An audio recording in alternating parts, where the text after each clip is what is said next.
Today we're making out of plantains. This is a banana, but as you can see, it's big. Plantains. We're making fried bananas, plátanos, sweet plátanos in the oven, and we're making tostones out of green bananas and mariquitas. So it's 4 recipes that we're doing with the plantain. This is the one that is ripe. Right. And this is the one that is not ripe that we're going to make tostones. So out of the same plantain, we're going to make 4 recipes.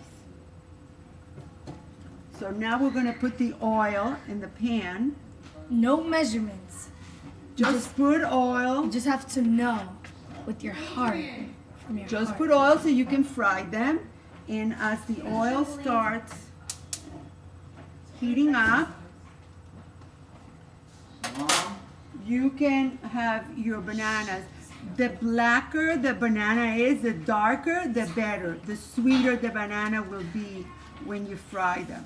So this is, you make a slit here, and then as you can see, the banana comes right out after you make the slit.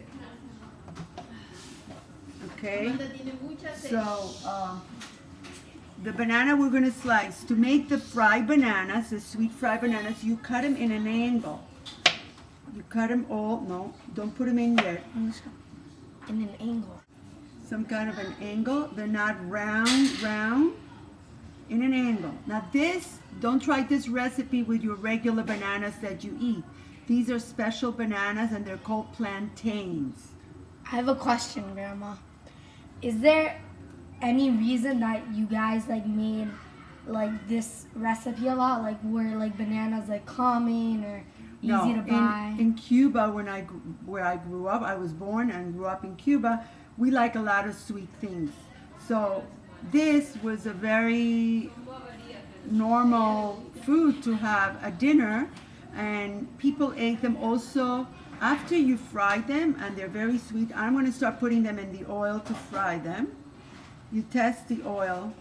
Not yet, it's not hot enough. They cook, after they eat them with dinner. They eat the rice and the chicken, or rice and steak and fried bananas.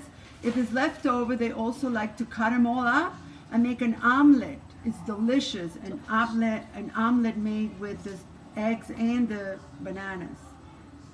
It's just something that every Cuban, even today, I grew up eating it, and today in Miami, I think when the Cubans came into Miami, that was after Castro, around 1960, 1961, there were no plantains anywhere, but influx of Cubans had brought a lot of the foods that we ate there from South America. Now it comes here, and now you can find plantains to make sweet bananas. You can find yuca, you can find malanga, all these vegetables that I grew up eating, and now I can eat them here. I can find them here. Now you see how the oil is bubbling? Yeah. Okay, so you throw. Wait, no. You throw the bananas in the oil. Careful that you don't spatter. Grandma, would you like to tell us a little bit about your story? Well, my story is I grew up, I was born in Cuba. My parents, my mother comes from Russia and my father from Poland. They came to Cuba in the 20s. So they were young, grew up in Cuba, met in Cuba, got married, had children, and I was born in Cuba, went to a Jewish day school since I was in I think, I would say 5 years old. I started in a Jewish day school. And I graduated 12th grade. I didn't graduate, I finished 12th grade and came to the United States a week later, not knowing any English or not knowing, I was just very young, but my parents had to send me out because of Castro, out of the country. Castro was about to close giving permission to teenagers to go out of the country. My parents were afraid and they decided to send me to Miami. My brother was here even though he moved later to New York.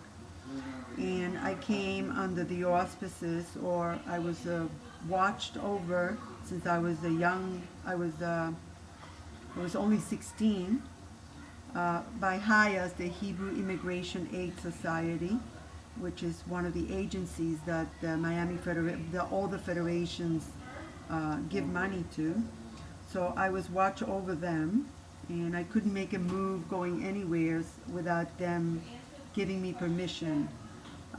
I lived with my aunt, then I moved in with cousins, then I had to go and live with a foster home, very wonderful Jewish people that took me in, And how'd you meet and Grandpa? I learned, let me tell you, I didn't know any English, so I went to Lindsay Hopkins, which is a vocational school at that time, to learn English. I didn't know a word of English, and I learned enough English to be able, after like a year going there, I learned enough English that I was able to go into Miami-Dade Junior College.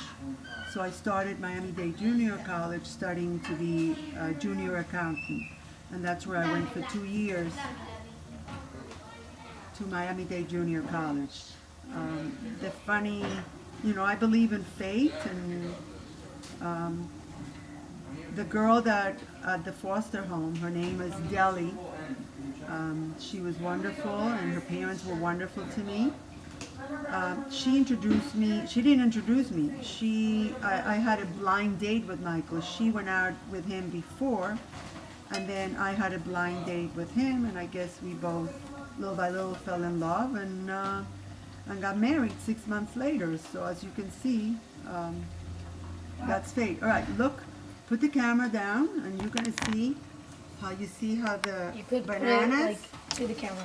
Whoa. Okay. I just want you to see how the banana is browning. Also wanted to tell you, when I was telling you about when I came from Cuba, your grandpa, Michael, and I were very, we both liked the same thing. Our parents were very involved in the Jewish synagogue and Jewish life. Michael and I, even though he grew up in New York and I grew up in Cuba, went to a Jewish day school our entire, for all the schooling, we went to a Jewish day school.